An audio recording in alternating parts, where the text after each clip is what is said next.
ज़का अशरफ साहब की बात करने से पहले उनका वो बयान मैं आपको फिर सुनवाना चाहूँगा जो उन्होंने कल दिया था, और उसमें बहुत ज़्यादा तनकीद का निशाना उन्हें करना पड़ रहा है सोशल मीडिया पर। उन्होंने ये कहा था कि इंडिया गई है टीम, दुश्मन मुल्क में गई है टीम।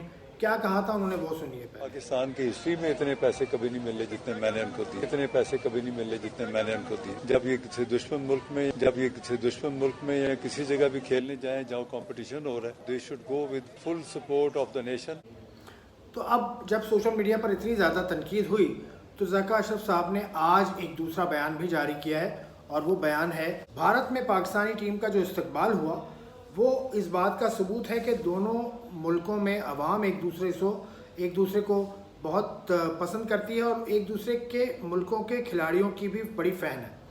और हैदराबाद के एयरपोर्ट के बाहर बड़ी तादाद में जमा होना लोगों का इंडिया के, ये इस बात का सबूत है कि दोनों ममालिक एक दूसरे के खिलाड़ियों से प्यार करते हैं। उन्होंने ये कहा कि जब इंडिया और पाकिस्तान की टीमें मैदान में उतरती हैं तो दोनों रिवायती हरीफों के तौर पर नज़र आते हैं, दुश्मन के तौर पर नहीं।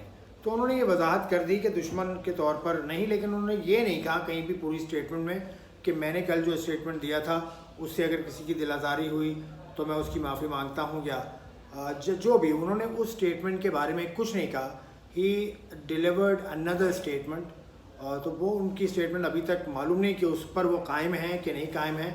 इस हवाले से ज़का अशरफ साहब ने कुछ नहीं कहा। तो मैं इस ज़रूरी नहीं समझता इस वजाहत को, क्योंकि उनको करने की ज़रूरत नहीं थी, वजाहत करने की ज़रूरत नहीं थी, उनको अपना बयान शायद वापस लेने की ज़रूरत थी, जो उन्होंने नहीं किया। खैर, ज़का अशरफ साहब बेहतर समझते हैं, managing committee of the PCB के वो चेयरमैन हैं, तो वो सूरत हाल को अपने तौर पर देख लिया, उन्होंने जो बेहतर समझा वो कर दिया।